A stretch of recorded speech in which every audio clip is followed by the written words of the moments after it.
মুখ্যমন্ত্রীর ধর্ণা মঞ্চ, আমরা আছি গান্ধী মূর্তির পাদদেশে। আর সেখানেই বিহার রাজ্য থেকে যিনি উপস্থিত হয়েছেন তিনি হচ্ছেন पंकज श्रीवास्तव जी।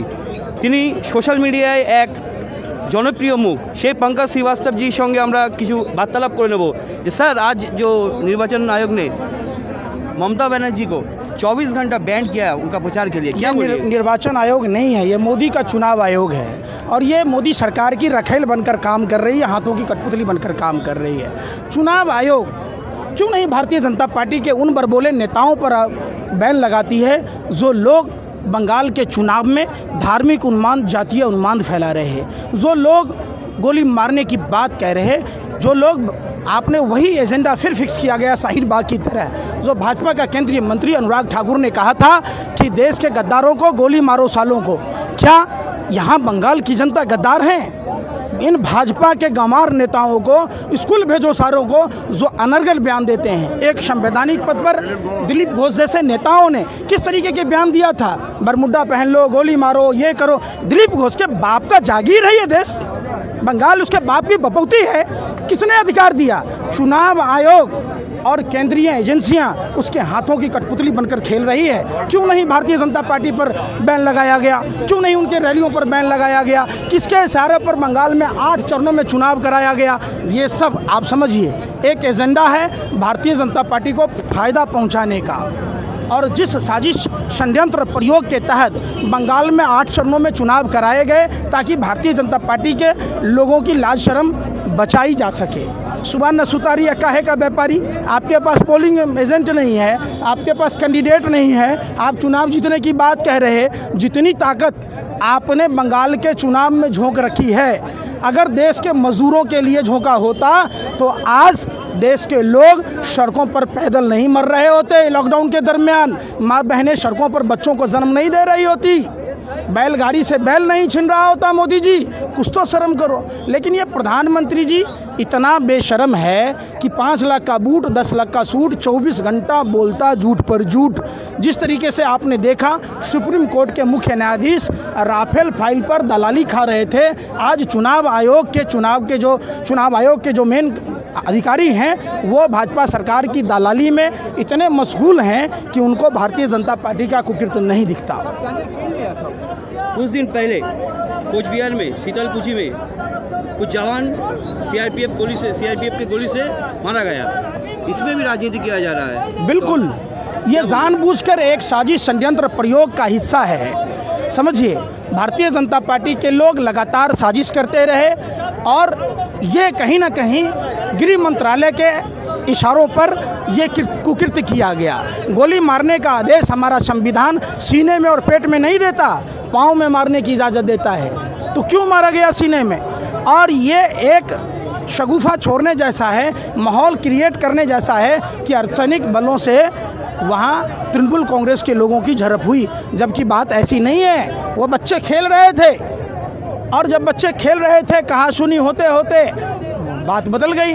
फिर भी जो अर्धसैनिक बल देश की सरहदों की रक्षा करते हैं, आपने देखा होगा छत्तीसगढ़ में क्या हुआ, उस पर कोई चर्चा नहीं होती, उसकी जांच नहीं होती कि जो भारतीय जनता पार्टी के लोग ने ट्रैक्टर मुहैया कराया था नक्सलियों को, उस बात की जांच नहीं होती। जो पुलवामा में घटना कैसे हुई, तो चर्चा की क्या होती है कि जहां भारतीय जनता पार्टी को फ़ायदा हो, ये सारी की सारी मिसरणियाँ, केंद्रीय एजेंसियाँ, चुनाव आयोग, भारत और देश की दलाल मीडिया के ये भरवे पत्रकार सब मिलकर भारतीय जनता पार्टी को फ़ायदा पहुंचाने की बात कहते हैं।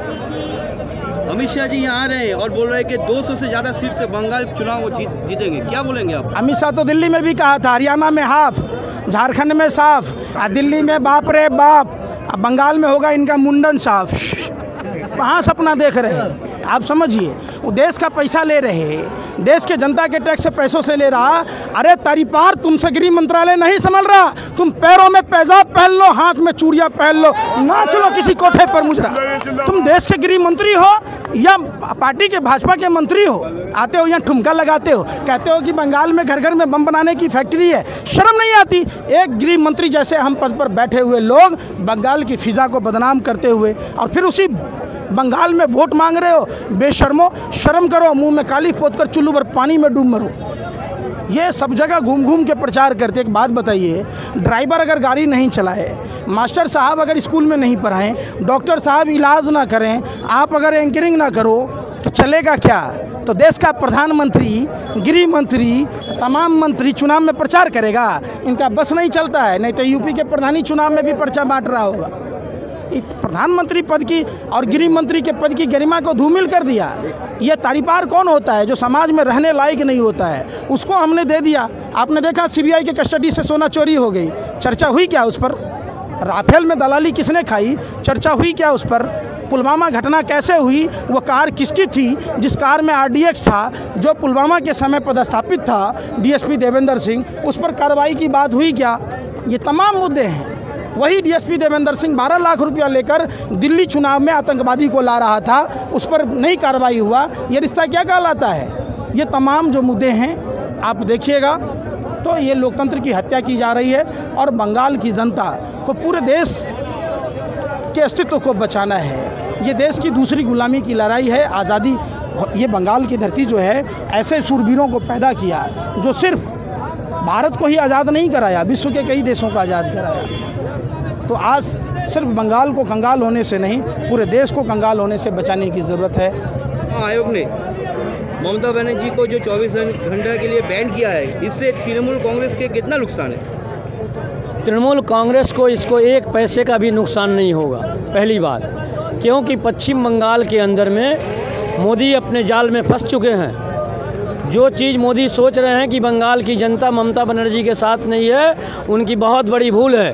पूरे पश्चिम बंगाल की जनता ममता बंदोपाध्याय के साथ। किसी को नुकसान नहीं है, इसलिए नुकसान नहीं है, दीदी पब्लिक के लिए 10 साल काम किया है। अगर election commissioner Bharatiya Janata party है, नरेंद्र दास मोदी जो प्राइम मिनिस्टर है, या होम मिनिस्टर अमित शाह और हमारे डिफेंस मिनिस्टर राजनाथ सिंह, ये इस तीनों की सारा से अगर इलेक्शन कमिश्नर अगर हमारे हवाई चप्पल पहनने वाली हमारे बंगाल को, हमारे जनता को 10 साल सेवा करने वाली, गरीब के साथ रहने वाली अगर इलेक्शन कमिश्नर 24 घंटे का अगर उनके ऊपर पाबंद लगाता है, तो हम लोग अपने तरफ से नागरिक के हिसाब से, अपने हिंदुस्तान के नागरिक के हिसाब से, हमारे बंगाल के रहने वाले तमाम जनता की तरफ से एक ही सवाल हम लोग करेंगे इलेक्शन कमिश्नर को, जब दीदी को बैन करने के लिए आपके पास फुर्सत है तो दिलीप घोष को काहे नहीं कर रहे?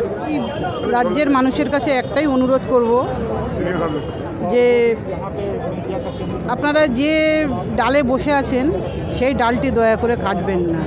भारतीय जनता पार्टी नामे जिनि राज्ये ढुकছেন তিনি আসলে জনতা পার্টি নয়, তিনি আমাদের যন্ত্রণা পার্টি। সেই যন্ত্রণা পার্টিকে তাড়ানোর জন্য আমাদের রাজ্যের মানুষকে এক হতে হবে, দিদির হাত মজবুত করতে হবে, দিদির সাথে থাকতে হবে। এটাই আমার রাজ্যবাসীর কাছে আমার অনুরোধ।